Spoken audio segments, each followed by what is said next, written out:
نحمده ونصلي على رسوله الكريم أما بعد فأعوذ بالله من الشيطان الرجيم بسم الله الرحمن الرحيم قل إن صلاتي ونسكي ومحياي ومماتي لله رب العالمين لا شريك له وبذلك أمرت وأنا أول المسلمين وقال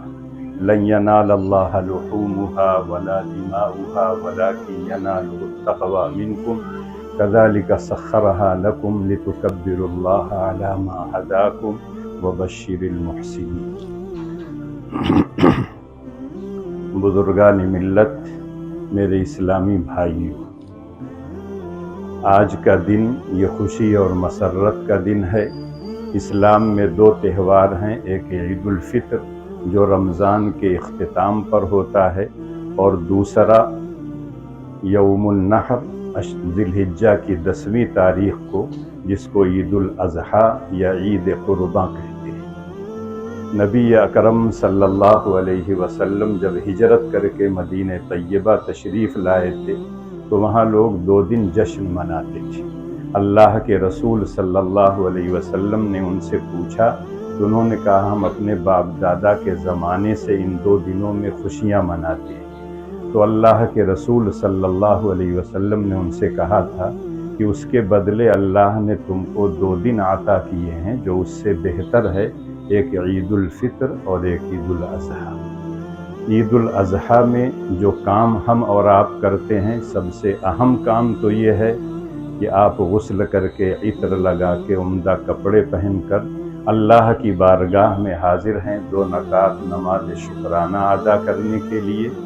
اور اس کے بعد جو سب سے اہم کام ہے وہ قربانی کرنا۔ اور اس سے پہلے بتا چکا ہوں کہ قربانی کوئی نئی عبادت نہیں ہے، یہ بہت پرانی عبادت ہے۔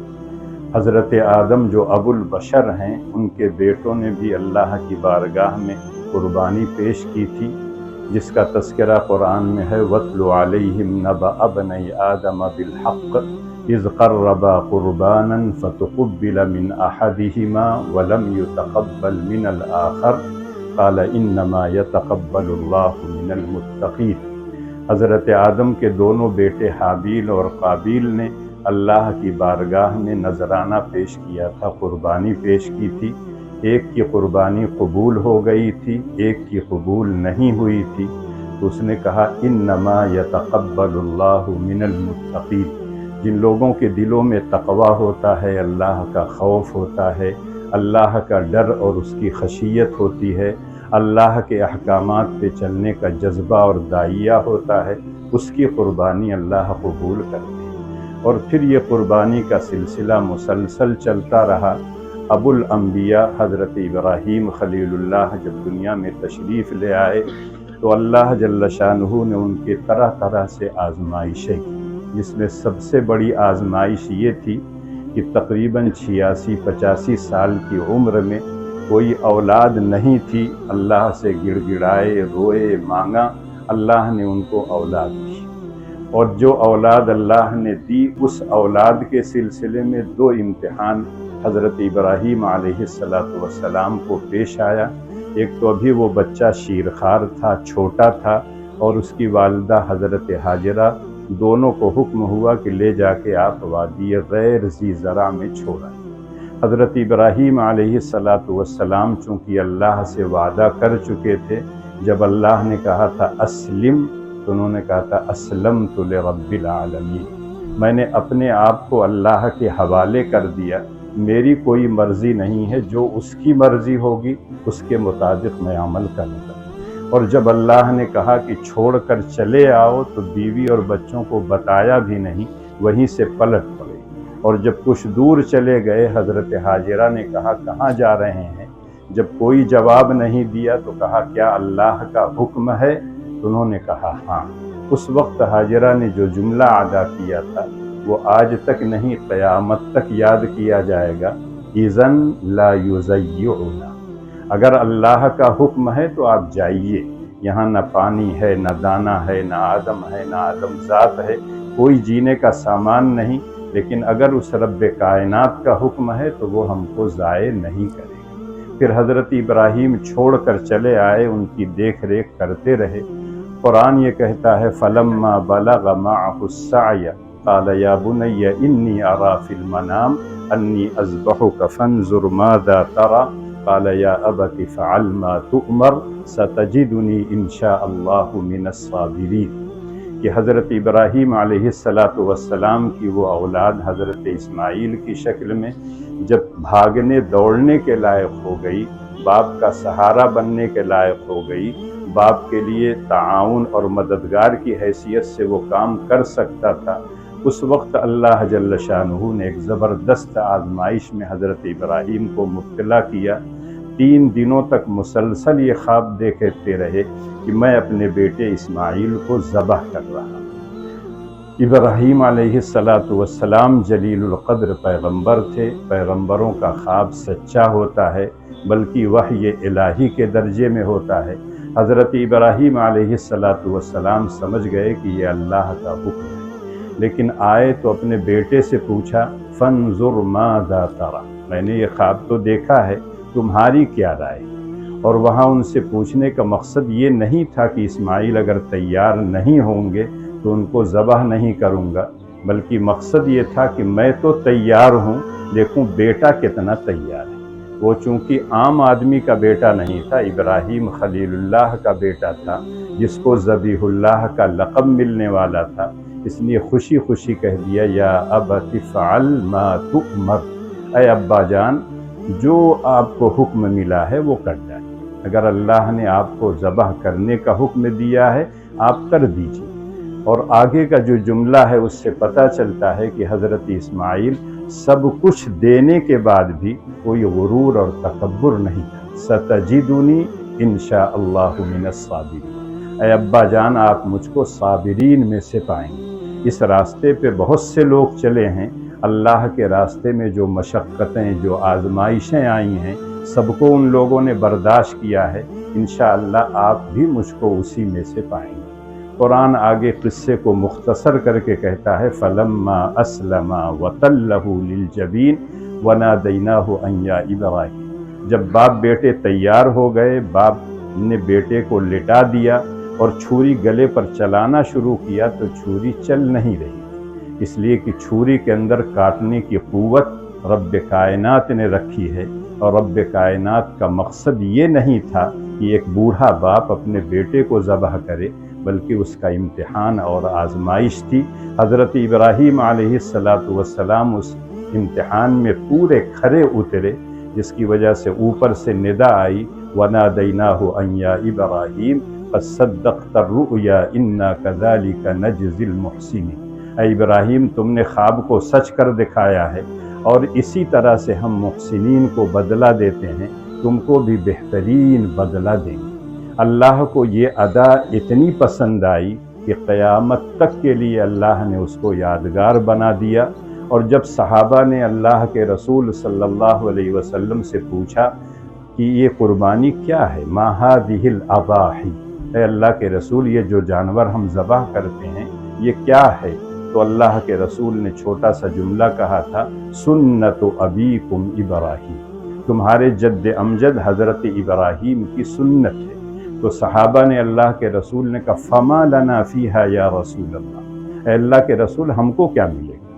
حضرت ابراہیم تو خلیل اللہ بن گئے، اسماعیل تو ذبیح اللہ بن گئے، اور ہم جو قربانی کرتے ہیں تو ہم کو کیا ملے گا؟ تو اللہ کے رسول صلی اللہ علیہ وسلم نے فرمایا کہ جانور کے ایک ایک بال اور ایک ایک اون پر تم کو نیکیاں ملیں، صبح سے شام تک کوئی بکرے کا بال گنتے رہیے تو شاید گن نہیں پائیں گے، تو ایک قربانی کے نتیجے میں اتنا اجر و ثواب ملتا ہے۔ اللہ کے رسول صلی اللہ علیہ وسلم 10 سال مدینہ طیبہ میں رہے، مستقل قربانی کرتے رہے۔ آتا ہے کہ اللہ کے رسول 2 میڈھا 2 بکرا ذبح کرتے تھے، ایک اپنے نام سے اور ایک پوری امت کے نام سے، یعنی ثواب میں پوری امت کو شریک کرتے تھے۔ اور اس کے بعد اللہ کے رسول حجۃ الوداع کے موقع پر تقریباً 100 اونٹ کی قربانی کی، 63 اونٹ خود آپ نے نحر کیا اور بقیہ کو حضرت علی رضی اللہ تعالی عنہ۔ اس وقت سے لے کر آج تک نہیں، قیامت تک انشاءاللہ یہ سلسلہ چلتا رہے گا۔ قربانی ایک عبادت ہے، جیسے نماز اللہ کے لیے پڑھی جاتی ہے، روزہ اللہ کے لیے رکھا جاتا ہے، حج اور زکوٰۃ انسان اللہ کی خوشنودی کے لیے دیتا ہے، اسی طرح سے قربانی بھی صرف اللہ کے لیے دی جاتی ہے، اللہ کی خوشنودی اور رضا جوئی کے لیے۔ لن ینال اللہ لحومها ولا دماؤها ولکن ینالہ التقوی، اللہ کہتے ہیں قربانی کا نہ تو خون مشتق آتا ہے نہ گوشت آتا ہے، میرے پاس جو آتا ہے تمہارے جذبات آتے ہیں، دل میں جو جذبہ ہے، جو نیت ہے، جو ارادہ ہے، اللہ اس کو جانتا ہے، اس کی بنیاد پر اللہ تعالیٰ اجر و ثواب دیتے ہیں۔ اور یہی وجہ ہے کہ یہ قربانی ایک عبادت کی شکل میں کی جاتی ہے، اس میں دکھاوا نہیں ہوتا، نمائش نہیں ہوتی، کسی کو تکلیف نہیں دی جاتی ہے، اس لیے ہمیشہ مسلمان قربانی کرتے رہے ہیں۔ جس ملک میں ہم رہتے ہیں اس ملک کے کچھ اصول اور ضوابط ہیں،